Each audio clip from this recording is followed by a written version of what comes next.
Ladies and gentlemen, by transcription, we take you now behind the scenes of a police headquarters in a great American city, where under the cold, glaring lights will pass before us the innocent, the vagrant, the thief, the murderer. This is The Lineup.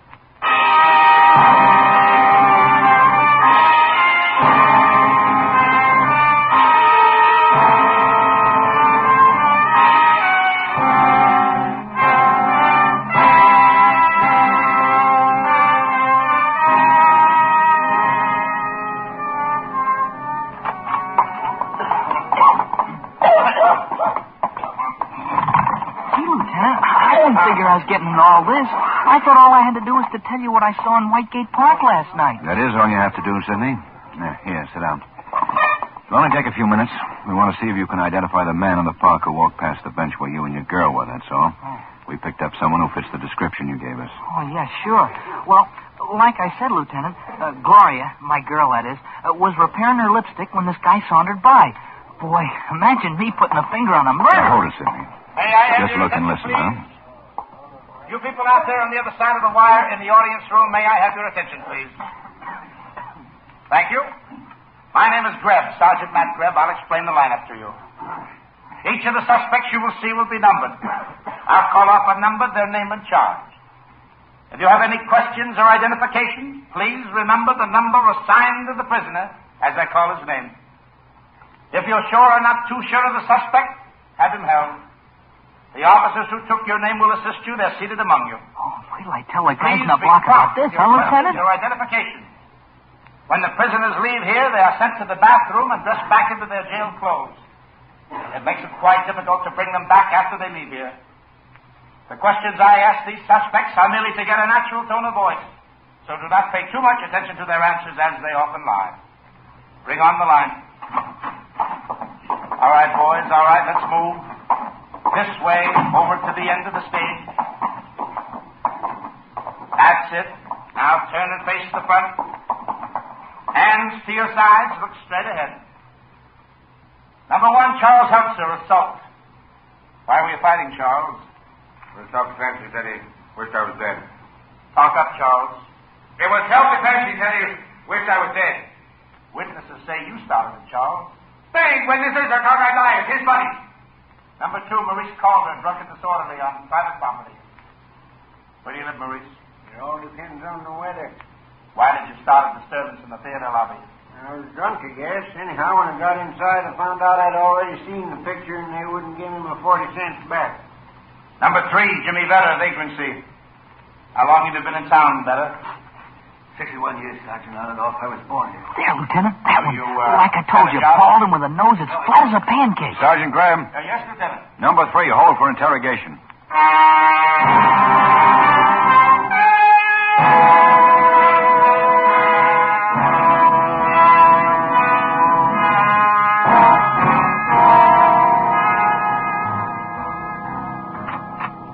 Okay, Vetter, right in here. I'll be back in a few minutes, Ben. Okay, Matt. Come in, Vetter. Sit down over there. Yes, sir. We want a few facts, Vetter.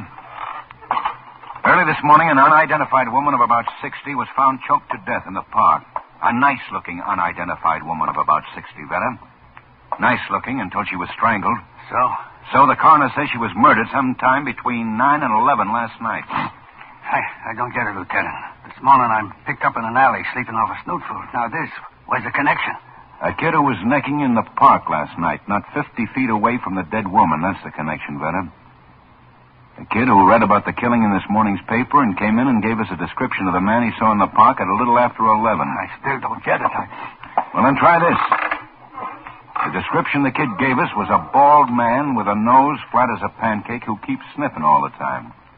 That, Vetter, is the reason we picked you up, not for sleeping in an alley. No. And just to make it all real tight, 5 minutes ago, the kid identified you in the lineup. No, that ain't so. He couldn't have. It was dark there in the park. Okay, Lieutenant, I was in the park, all right. I might as well save us both a lot of time and tell you the rest. You killed her, Vetter? A stick-up that got out of hand when she started to yell? No, Lieutenant. She was dead when I got there. Could I have a smoke, Lieutenant? Yeah.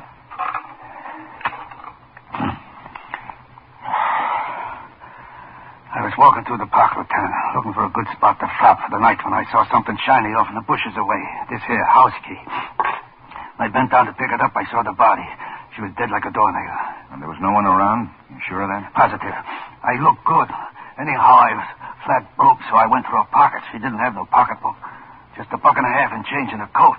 That's all I took, and I beat it. I walked slow past those kids on the bench so they wouldn't be suspicious. That's all, Lieutenant. The truth, so help me. The lineup's finished, Ben. Is there anything I can do? Yeah. Turn Veta here over to Sergeant Quine, will you, Matt? Gonna hold him on suspicion of murder. Lieutenant, I already told you. Let's go, Veta. Be right back, Ben. Right. Hi, Becker. Hi, man. Good morning, Lieutenant. Here's the first report on that body in Whitegate Park. Not much. No identification yet, Becker. And it may be a while. Most of the stuff she was wearing was homemade and home washed, so no labels and no laundry marks. Also, there's no record of her prints here or in Washington. Coroner's office is checking on her dental work now. Call you as soon as we get something, Lieutenant. Right. Hey, Matt. Yeah. Well, Ben, what did Becker have? Does it look like Jimmy Veta? Maybe, I don't know. He says he was walking through the park, spotted this key and then the body. Admits robbing it, no more. Well, where do we go from here, Ben? Well, until we get something on the body. This key, I guess. Come on, let's check with Harrison on the robbery detail. Get a listing of locksmiths.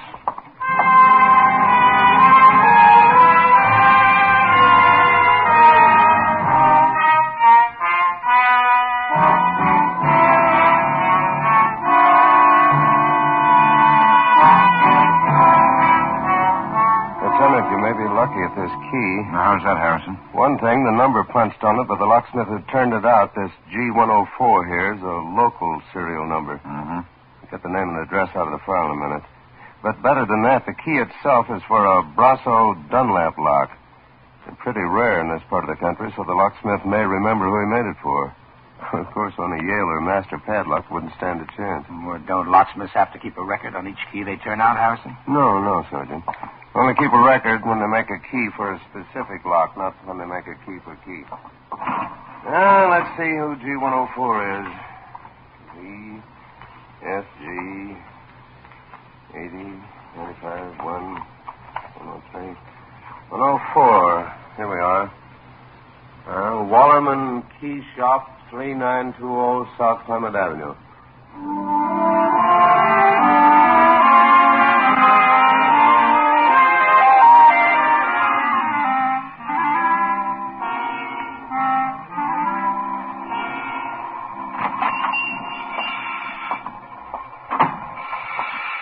Right with you, Jeff. Fine. Well, cross your fingers, Matt. Hope he's part elephant. Yeah.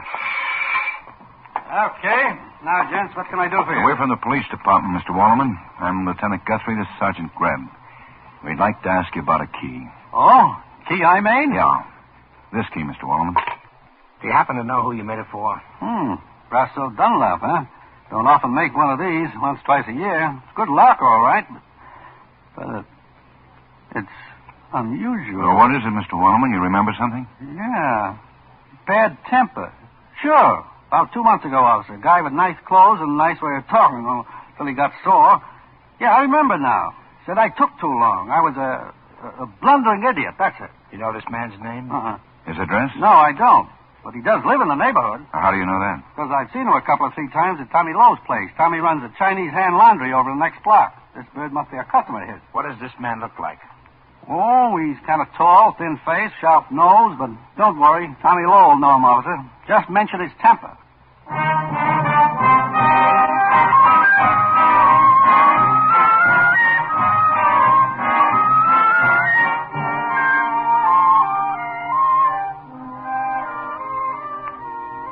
yes, Lieutenant. No man you speak of very well. His name, Mr. Leonard Elster.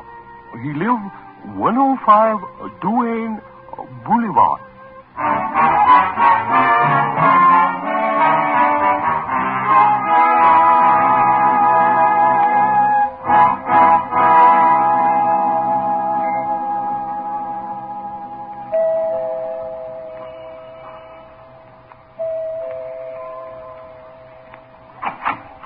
Yes?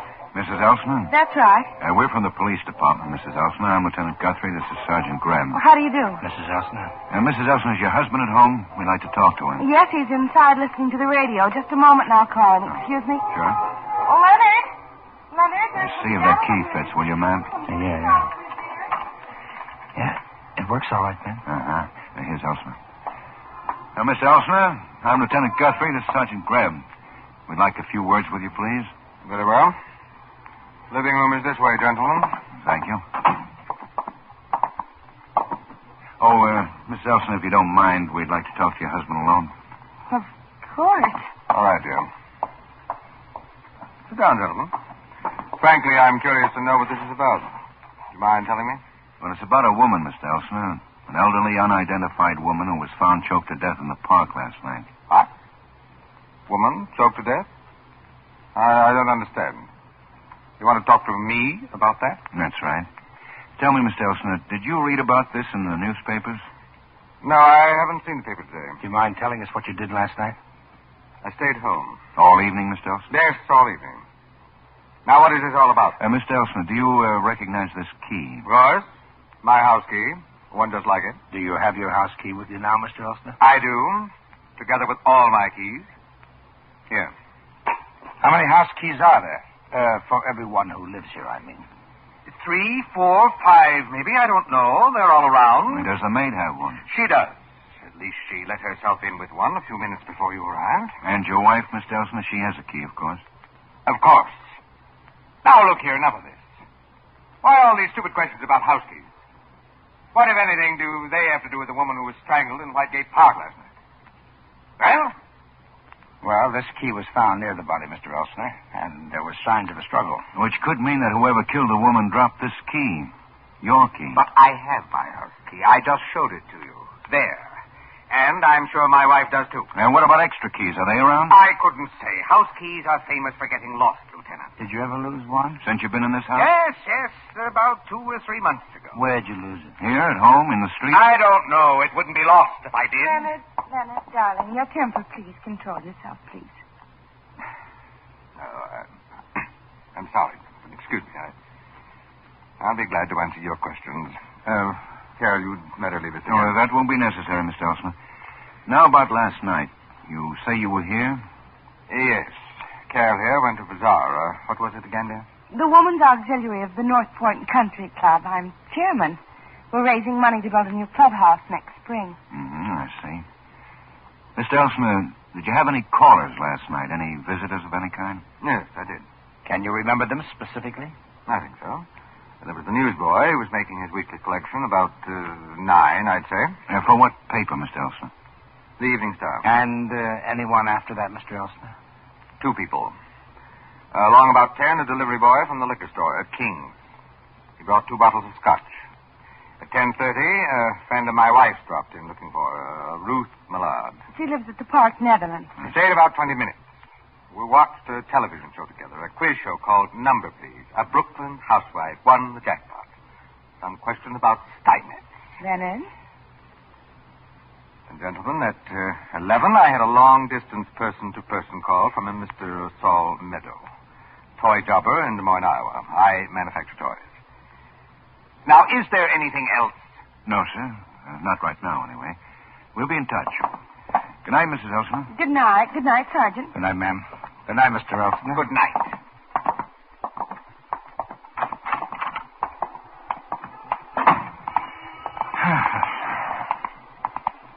You know, Matt, Mr. Elsner said he didn't read about the killing in the paper. So? So I'd like to know how he knew it happened in Whitegate Park. We never mentioned the park by name.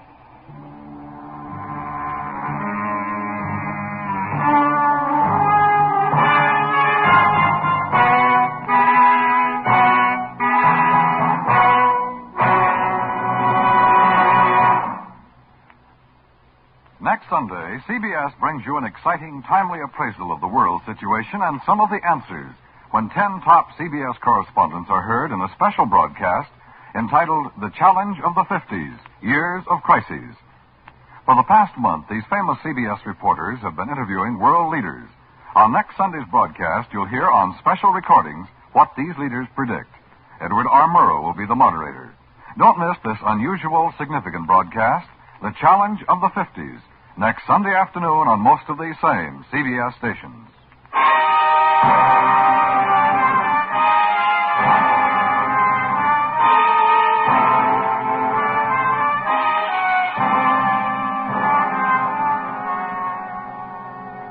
Did you get that, Willis? On Walnut, yes. King's Liquor Store. They're supposed to have sent 2 bottles of scotch to Elsner last night about 10:20. Yeah. And get a hold of the newsboy who collects for that route, will you? It's the Evening Star. Yeah, that's right. And put a tracer on a person-to-person call Elsner claims he got at 11 from a Saul Meadows in Des Moines. Yeah. I want every bit of that alibi check. Right. You know, Ben, personally, I think you're wasting your time. What, checking Elsner's alibi? Yeah, it sounds good to me. Too many people involved to be a phony. Well, we'll see. There's something wrong there someplace, Matt. Well, the keymaker backs up Elsinore in his story about losing the key. For my money, you're reaching quite a ways to tie a well-to-do guy like Elsinore into a threadbare old lady dead in a public park. Why would he do it, Ben? That's what beats me. Why? Well, you got me. Well, anyway, I'd go easy if I were you. Elsinore is the kind of bird that really blows his lid over a false arrest. In fact, there was... Come in. Call, Lieutenant. Matt. Hi, Becca. Well, we got an identification on the old lady in Whitegate Park. Good. We traced the shoes. They'd been half sold lately, and we finally located the shoemaker. A guy away out in the Henning district. He just now identified the body. Well, who is she? Edna Clooney, 4412 Durban Street. That's a walk up, and it checks out. Who'd you talk to there, Becca? A landlady, a Mrs. Peters. She says Mrs. Clooney's had a room there for about 6 months. Let's go, man.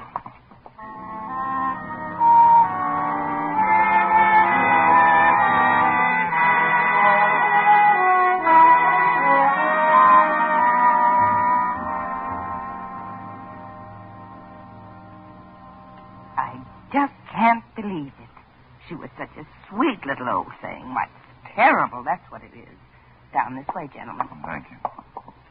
When did you say it happened? Last night, Mrs. Peters, sometime between 9 and 11. Didn't you notice she was gone today, ma'am? No, I didn't, Sergeant. Sometimes I go a week or more without seeing all my tenants, especially the quiet ones. Now, this is her door here. Ooh, right. Stuffy in here. I'd better open the window. Oh, I wouldn't bother. We won't be here long. Yeah, we just want to look around. Maybe she kept a date book or a diary or something. If she did, it'd be over there in that table with the drawer. Oh, here, huh? Well, she was sure a tidy housekeeper. She was a nice, sweet woman, Sergeant. One of the best tenants I ever had.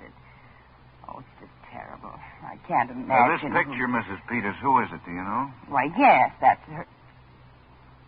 Oh, my goodness. Now, what's the matter? That's Jim, her son. Why, that boy doesn't even know yet that his mother is dead. Is he here in town? Well, as far as I know, he lives over on the south side someplace. Works in a mill over there. A stamping mill, I think. You wouldn't know the name then, huh? Could it be McClellan and Lamb? She's got a metal ashtray here and a letter opener, both stamped with the compliments of McClellan and Lamb, 1024 South Market. Now, let's try it. Now, Mrs. Peters, leave everything just as it is and keep this room locked, will you? We may be back.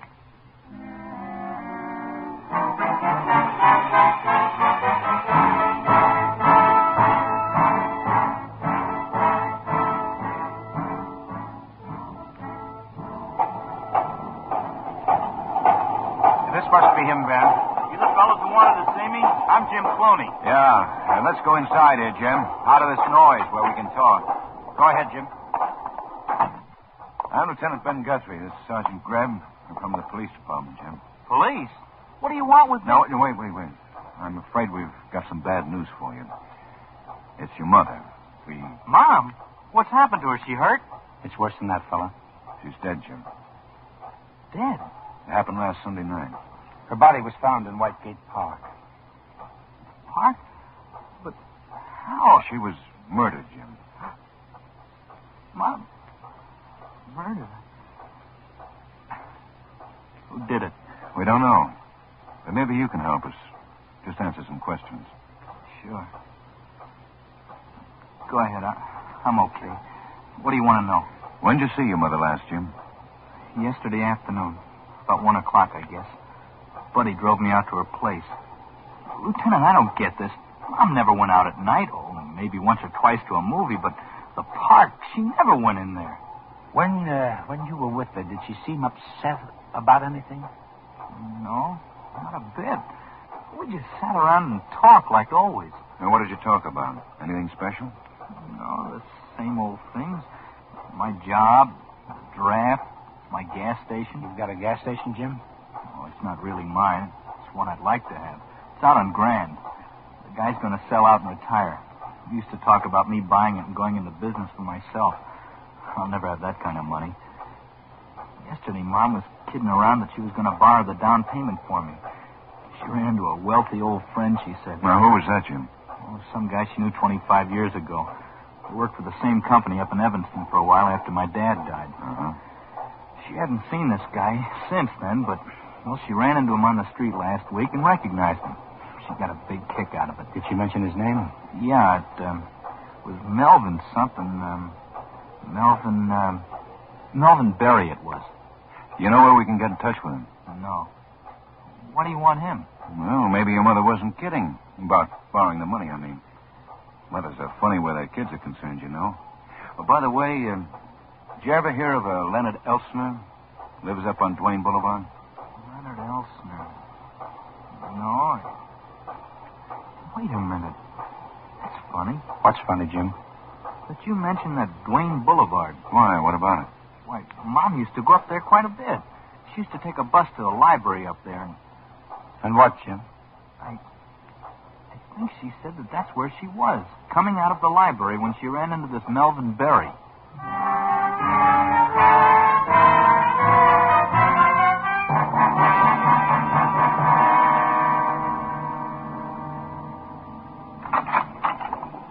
Say, Becca, you seen Lieutenant Guthrie? Yep, about 30 minutes ago, Matt. He was on his way down to the file. Oh, okay, thanks.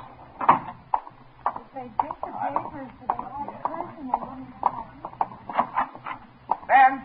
Yeah, back here, Matt. Oh. Any luck? Yeah. We had to dig back into the desk for this one. Have a look. Melvin Berry escaped from state penitentiary February 1930. Uh-huh. Evanston had him for embezzlement. Tried and convicted up there in December 1929. Got 5 years. He's a nice-looking guy. Pretty dapper with that mustache. Matt, do you see what I see? Huh? No, I guess not. Well, look. Skip the mustache. Forget it. The eyes, Matt. The eyes. Holy smoke. You weren't wasting your time checking on that alibi after all, Ben.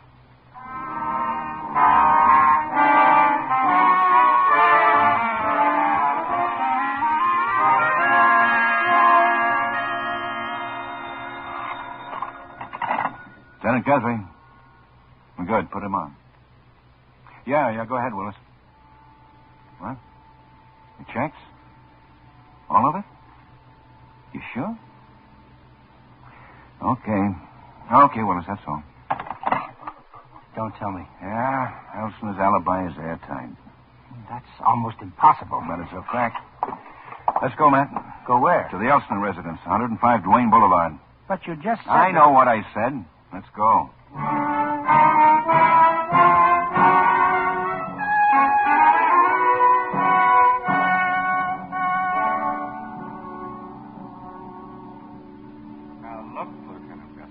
Fellows were here before. I tried my best to cooperate. I know. But we found out a few things since then. We want to find out a few more. Like what? Well, for one thing, there are 4 parks in this city. That's an interesting bit of information. So how did you know the murder took place at Whitegate? You said you hadn't read about it. Neither of us mentioned Whitegate. Why, it's a perfectly natural assumption. That's the largest park in town. I simply assumed... For another thing, we had a long talk with Jim Clooney today. He's the dead woman's son. He told us how his mother ran into an old friend right out here on Duane Boulevard. She hadn't seen the man in 25 years. So what? If you've got a point, get to it or get out of here. Leonard, please. I'll get to it, Mr. Elsner. The man's name was Melvin Berry. Leonard? Be quiet, girl. Go on, Guthrie. We checked on him. He was convicted of embezzlement. Up in Evanston back in 1929. Escaped from prison in 1930. He was never caught. Of course, we have his picture and prints. It won't be any trouble. I don't know what you're talking about. If this is some crazy way of accusing me of murder, then arrest me. Go on, go on. Nobody's accusing you of murder, Elsa. We know you didn't do it. Huh? But you... Of course not. You were home here. Your alibi checked all the way. That's right. But there are all the circumstances. We can't ignore them in spite of a perfect alibi.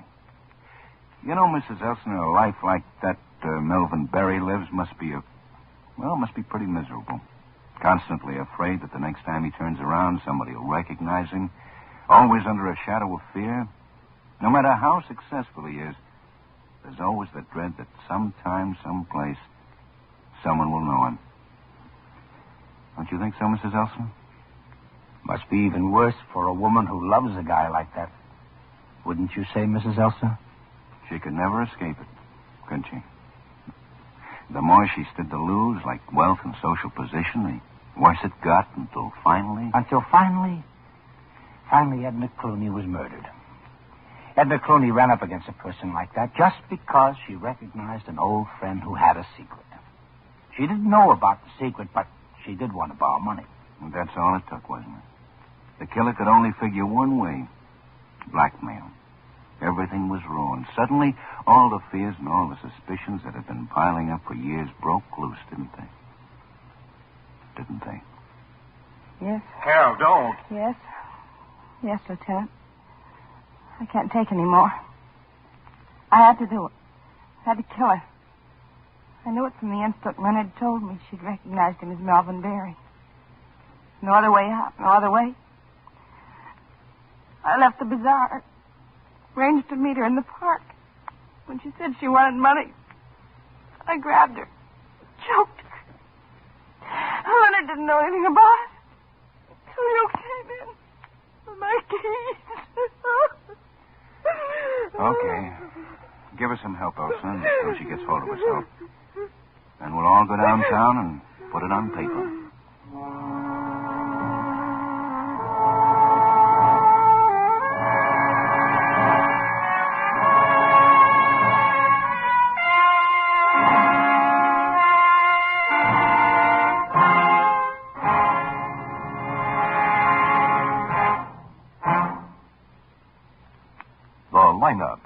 Where before you passed the innocent, the vagrant, the thief, the murderer. Listen again next week when we again bring you The Lineup. May I have your attention, please? You people out there on the other side of the wire in the audience room, may I have your attention, please? Thank you. My name is Greb, Sergeant Matt Greb. I'll explain the lineup to you. Each of the suspects you will see will be numbered. I'll call up a number, their name and charge. If you have any questions or identification, please remember the number assigned to the prisoner as I call his name. If you're sure or not too sure of the suspect, that is The Lineup, starring Bill Johnstone as Lieutenant Ben Guthrie and Wally Maher as Sergeant Matt Greb, is written by Gene Levitt and Bob Mitchell, with music by Eddie Dunstetter. Featured in tonight's cast were Gil Stratton, Ted Osborne, Parley Bear, Herb Butterfield, Robert Griffin, and Virginia Gregg. The Lineup was transcribed in Hollywood by Jaime Del Valle.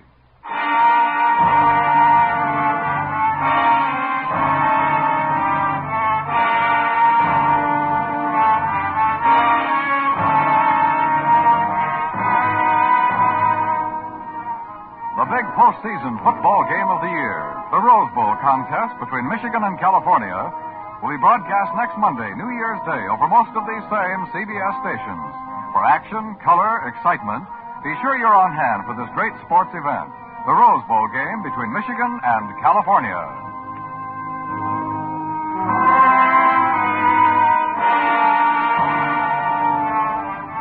Dan Coverly speaking. This is CBS, where you find songs for sale every Friday night, the Columbia Broadcasting System.